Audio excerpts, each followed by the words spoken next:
ఆహాహాహాహా, బాగుంది, చాలా బాగుంది, ఎంతో బాగుంది. మహాబలి జలంధర, తమరు కేవలం మహాబలియే కాదు, మహాజ్ఞానులు కూడా. తమరు పుట్టిన ఈ భూమి ఎంతో ధన్యమైంది. స్వర్గము ఆకాశము కూడా మా వల్ల ధన్యమైపోతాయి. ముందు చెప్పు, నీవిక్కడికి ఏ ఉద్దేశంతో వచ్చావు? మునుపొక మారు నీవు నన్ను మూర్ఖుని చేశావు.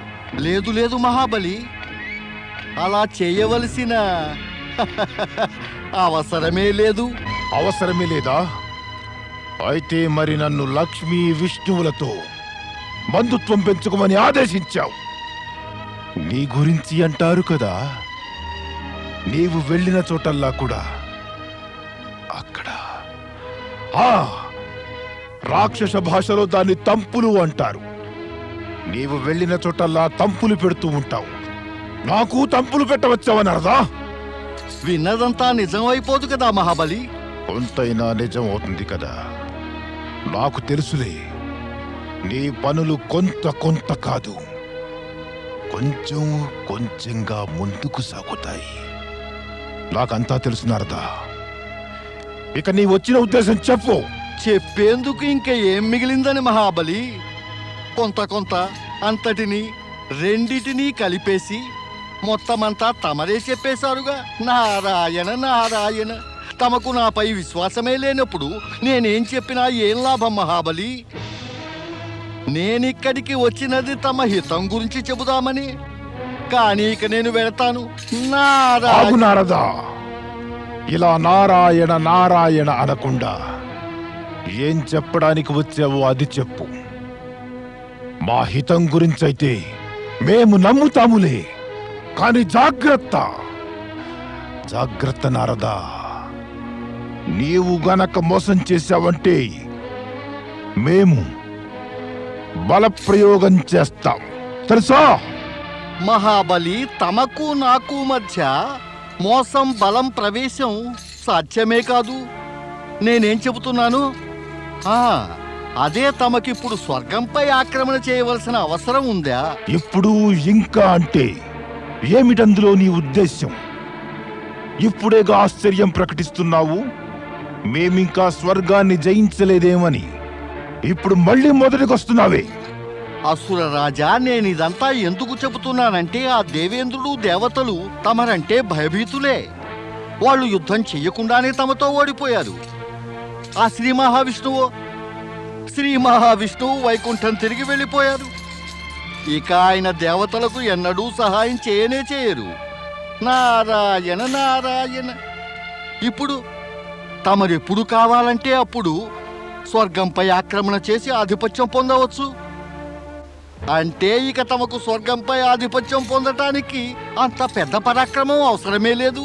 నీవు మమ్మల్ని ప్రశంసిస్తున్నావా లేక మమ్మల్ని పరీక్షిస్తున్నావా నారదా? స్వర్గాన్ని ఆక్రమించడం పెద్ద కష్టం కాకపోవచ్చు, కానీ ఒకటి మాత్రం నిజం, దానిపై ఆధిపత్యం గొప్ప విషయమే. అది నిజం కావచ్చు మహాబలి. ఒకవేళ మీరు స్వర్గంపై ఆధిపత్యం పొందితే ఈ ప్రపంచంలో మరి దేనిపైన ఆధిపత్యం పొందవలసిన అవసరమే ఇక ఉండదు. ఇప్పుడు తమరు సంపూర్ణ జగతిలో సర్వోత్తమ శక్తిశాలి పరాక్రమం గల అజేయ సామ్రాట్టులే. ఇదంతా మాకు తెలుసు నారదా. ఇక నీవు చెప్పవలసిందల్లా మాకు తెలియనిది మాత్రమే. తెలుసుకోవటం వల్ల ఏమవుతుంది అసురరాజా? తమరు దానిపై ఆధిపత్యం పొందలేకపోతే ఎవరికి తెలుస్తుంది తమరి పరాక్రమం బాహుబలమును? కానీ అదేమిటి? ఒక అపురూప రత్నమే. రత్నం. ఎలాంటి రత్నం? ఎక్కడుందా రత్నం? స్త్రీరత్నం. ప్రపంచంలోని సర్వశ్రేష్ఠ స్త్రీరత్నం. ఎలాంటి స్త్రీరత్నం అంటే ఆమెను కైవసం చేసుకున్న పిమ్మట ఇంకా దేన్ని పొందాలనే ఇచ్చ మిగలనే మిగలదు. నారాయణ నారాయణ. మహాసౌభాగ్యవతి, పరమ విదూషి, అతిలోక సౌందర్యవతి. నారదా, చెప్పమంటే చెప్పవే. ఎవరు ఆ స్త్రీరత్నం? ఎక్కడుంటుందామే? ఉన్నత స్థాయి వ్యక్తులు ఉన్నత స్థానంలో ఉంటారు మహాబలి. మరి ఈ దివ్య సుందరి కూడా ఉన్నత స్థానంలోనే ఉంటుంది. సాధారణ జనులక్కడికి చేరుకోవడం అసంభవం. మేం చేరుకుంటాం అక్కడికి. మరి నీవు చెప్పవేమి? ఆమె ఎవరో? తమరక్కడికి చేరుకోగలిగితే మహాబలి, ఈ ముల్లోకాల సమస్త సంపదలు, ఐశ్వర్యము, ఎన్నో వైభవాలు తమకు స్వంతమైపోతాయి. ఆ స్త్రీరత్నాన్ని పొందిన పిమ్మట తమరెంత శక్తివంతులవుతారంటే ప్రపంచంలోని సమస్త శక్తులు తమకు పాదాక్రాంతమైపోతాయి. మరి నారదా, ఇదంతా జరగాలంటే మేము ఆ స్త్రీరత్నాన్ని పొందాలి కదా. ఆమెని మేము గనక పొందాలంటే నీవు మాకు చెప్పాలి. ఆమె ఎవరో? ఆమె ఎవరనేది చెప్పాలంటే నా వద్ద తగిన మాటలు లేవు, గొంతు పెగలదు. నేను చెప్పగలిగిందల్లా మహాబలి, ఆమె శక్తికి సౌందర్యానికి ప్రతిబింబమే. అప్సరసలో ఆమెను గనుక తాకితే ఆమె మాసిపోతుంది. నిజం తమరికి నిష్ఠూరంలా అనిపించకపోతే తమరిని క్షమాపణ కూడా యాచించకుండా చెబుతాను. మీ మహారాణి వృంద కూడా ఆమె సమక్షంలో నిలబడితే దాసిలా ఉంటుంది. మహాబలి, ఆమె సౌందర్యం మాటలకు అతీతమైనది. ఆ స్త్రీ ఎవరు? ఆమె పేరేమిటి? శివ సతీమణి పార్వతి. కైలాసంలో ఉంటుంది. ఆ విభూతిధారి, సర్పధారి, చర్మధారి శివునితో పాటు నారాయణ నారాయణ. ఆమె తమతో గనక ఉంటే శక్తి సౌందర్యాలు కలవగా ఆమె శోభ ఇనుమడిస్తుంది.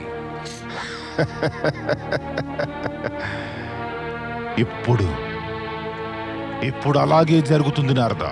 అలాగే జరగాలి మహాబలి, అలాగే జరిగి తీరాలి. లేకుంటే తమరి ఈ వైభవం, విశాల సామ్రాజ్యము, శక్తి సామర్థ్యాలు అన్నీ వ్యర్థమవుతాయి. తమరు శీఘ్రాతి శీఘ్రంగా ఆమెను పొందటానికి ప్రయత్నించండి.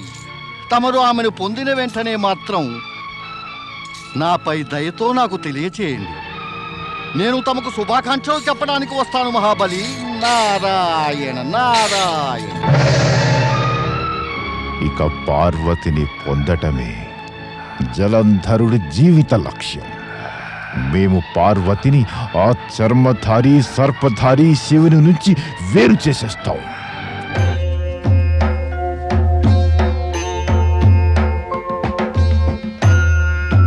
నారాయణ నారాయణ నారాయణ. ఓం నమః శివాయ. రా నారదా, చెప్పు, ఏం చేసొచ్చావు? ఏం చెప్పను పరమేశ, నేను చేయకూడని ఒక కార్యం చేసి వస్తున్నాను. ఏ?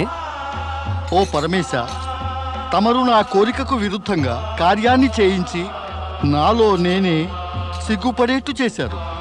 ప్రభు, దీనికి ప్రాయశ్చిత్తం ఎలా దొరుకుతుంది? ఈ అపరాధం నుంచి ఎలా విముక్తుణ్ణి కాగలను ప్రభు? ఎలా విముక్తుణ్ణి కాగలను? అప్పుడప్పుడు నాకు గుర్తుకొస్తూ ఉంటుంది, ఆ జలంధరుని భ్రమింపచేయటానికి నేను పార్వతీమాత గురించి ఏమేమో నోటుకొచ్చినట్టు వాగాను. అది జ్ఞాపకం వచ్చి నా మనస్సు గ్లానితో, దుఃఖంతో నిండిపోతోంది. ప్రభు, నన్ను క్షమించండి. నారదా, జ్ఞానివై ఉండి కూడా అజ్ఞానిలాగా ప్రవర్తించవలసిన అవసరము ఏమొచ్చింది? నీవింతదాకా ఏం చేసినా అన్నా స్వేచ్ఛతో కాదు, మా ఆదేశం వల్ల చేశావు. నీకిది కూడా బాగా తెలిసినదే కదా. అది మేమిచ్చిన ప్రేరణ అయినా అలా ప్రేరణ పొంది నీవేది చేసినా దానికి మూల కారణం లోకహితమే కదా. ఉగ్ర స్వభావుడైన జలంధరుడు ఎక్కువ కాలం భూమిపై జీవిస్తుంటే ఎందరో అమాయక ప్రజలను బాధించగలడు. అతడికి వినాశనాన్ని కలిగించడానికే మనమిరువురము నడుం కట్టాం. కానీ జలంధరుడు వినాశానికై మా పార్వతీమాత పేరును దురుపయోగం చేయడం అవసరమా పరమేశ? దీనివల్ల పార్వతి పేరుకు ఏమాత్రం కళంకం కలగదు నారదా. కానీ జలంధరుని వంటి పాపాత్ములకు మృత్యువుకు దారి చూపే నిమిత్తమై అనూహ్యమైన ఏర్పాట్లు కూడా చేయవలసి వస్తుంది. దీనివల్ల వారి అవినీతియే వారిని నీతి విరుద్ధమైన పనులు చేయించి మృత్యుముఖం వైపు నెట్టివేస్తుంది. అవును పరమేశ, అకాల మృత్యువు వాత పడేవారు అవినీతి మార్గాన పయనించక తప్పదు. అదే జరుగుతోంది నారద. ఓ త్రికాలదర్శి, తమరి లీలలు అపరిమితమైనవే కాక ఆశ్చర్యదాయకము, కల్పనాతీతము కూడా. ఎంత చాతుర్యంతో తమరు లీలలు సృజిస్తారంటే అంతటా అద్భుత పద్ధతిలో తమరు వాటిని సమీకరిస్తారు కూడా. నారాయణ నారాయణ. పరమేశ, ఇప్పుడు మహావిష్ణువు లక్ష్మీమాత జలంధరుని అతిథులు కారు. అంటే జలంధరుని భాగ్యస్థానంలో ప్రతికూల గ్రహాలు ప్రవేశించాయి. అవును నారద, లక్ష్మీ విష్ణువు అక్కడ అతిథులు కావడం, ఆ తర్వాత అక్కడి నుంచి అదృశ్యులైపోవడం, అవి పూర్వనిశ్చితమైనవే. ఓం నమ శివాయ. సర్వత్రా పరమేశ్వరుని లీలలే అన్నమాట. అది జలంధరుడు కానీ సతీ వృంద కానీ. నారాయణ నారాయణ.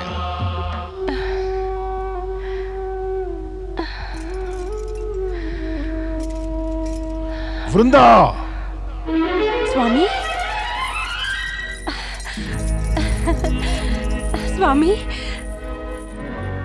త్వరగా వచ్చేసారా స్వామి? ఇక మాకు స్వర్గాన్ని జయించాలన్న కోరిక లేదు. ఇక మేము కామినీ రత్నాన్ని పొందాలని కోరుతున్నాం.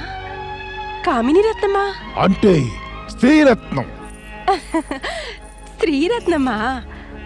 అది తమ వద్దనే ఉందిగా. స్వయంగా మీరే అంటుంటారు కదా. మేము నీకు మారుగా ఒక కొత్త స్త్రీరత్నాన్ని తెస్తాం. శక్తివంతుడైన సామ్రాటు ఎక్కువసేపు ఒకే రత్నంతో సంతుష్టుడు కాలేడు. ఏమిటి తమరు అంటున్నది స్వామి? తమరు మర్చిపోతున్నారా? ఆ పరమేశ్వరుని కృప వల్ల నా పాతివ్రత్యమే తమను కాపాడుతోందని. తమరు గనక ఎవరైనా పరస్త్రీని కాముకతతో చూస్తే అటువంటి పరిస్థితిలో నా పాతివ్రత్యం తమరిని రక్షించగలదా? ఆ పరమేశ్వరులు నాకు శక్తినివ్వగలరా? పేరెత్తకు ఆ శివుడిది. భక్తవత్సలుడు పరమేశ్వరుని పేరంటే ఇంతటి ఈర్ష్య ఎందుకు? ఎందుకంటే నీ స్థానంలో ఏ రత్నాన్ని నేను తేగొరుతున్నానో ఆమె శివుని భార్య పార్వతీయే. శివ శివ శివ. ప్రపంచంలో సర్వశ్రేష్ఠ సుందరి పార్వతి ఇక మా మహలుకు శోభలు తెస్తుంది. ఏమిటంటున్నారు? ఎందుకంటున్నారు అలా తమరు?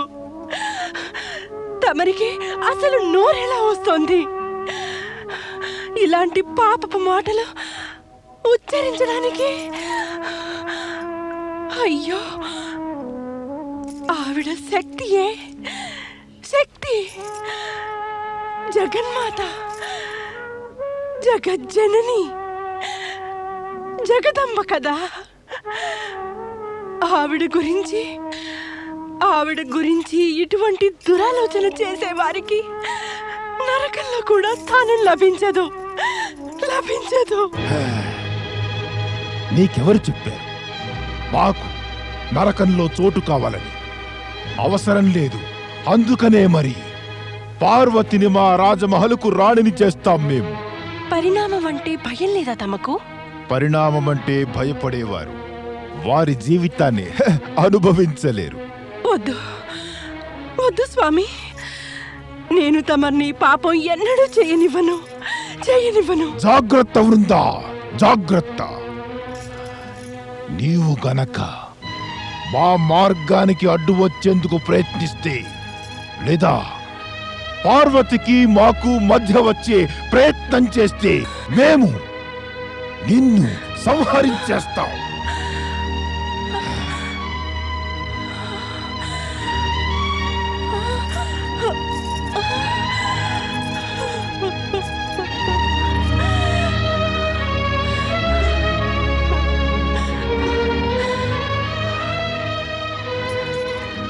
లక్ష్మీదేవి,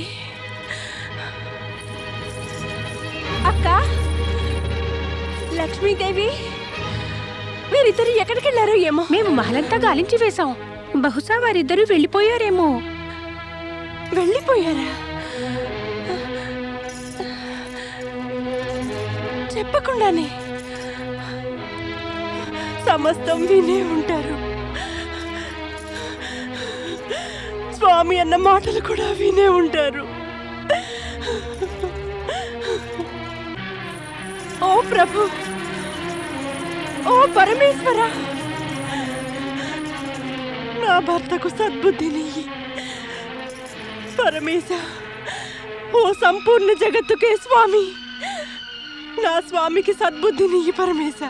మహాబలి జలంధరుడికి జై! మహాబలి జలంధరునికి జై! మహాబలి జలంధరునికి జై! అసురాధినాయకుడు మహాబలి జలంధరునికి జై! సామ్రాట్టులో సామ్రాట్టు మహాబలి జలంధరునికి జై!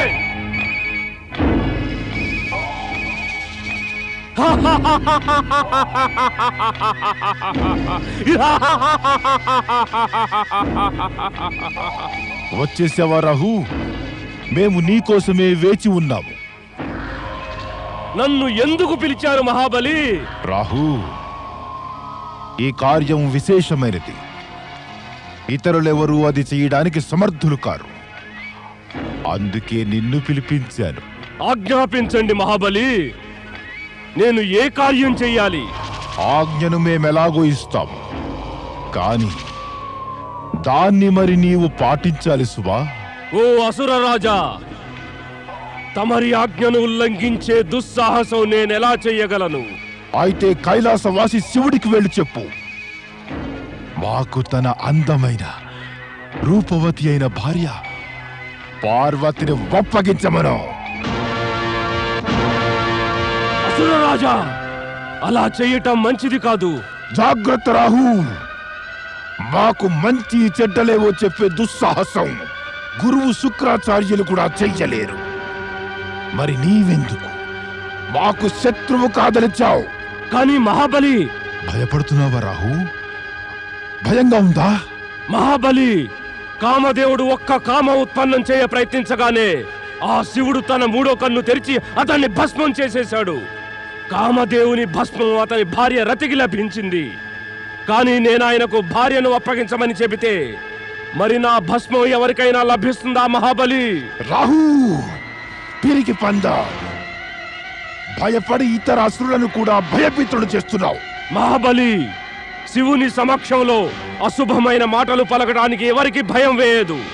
మరి ఆయన అసురులకెంతో పూజ్యులు కూడా. ఆయన ఎదుటకు వెళ్ళి ఇలా అనడం... నీ ప్రేలా పరకట్టి పెట్టు. ఇదిగో విను, ఇప్పటిదాకా నీ తల మాత్రం మిగిలింది. నీవు మా ఆజ్ఞను పాటించకపోతే నేను దాన్ని ఖండించేసి సముద్రంలో పారేస్తాను. కైలాసంలో శివుని ఎదుటకు వెడితే నీ వినాశం జరగవచ్చునేమో, కానీ వెళ్ళకపోతే నీ వినాశనం నిశ్చయమే. ఇక చెప్పు, నీవక్కడకు వెడతావా వెళ్ళవా? చెప్పు. వెళతాను మహాబలి, తప్పక వెళతాను. వెళతాను, వెళుతున్నాను అసుర రాజా.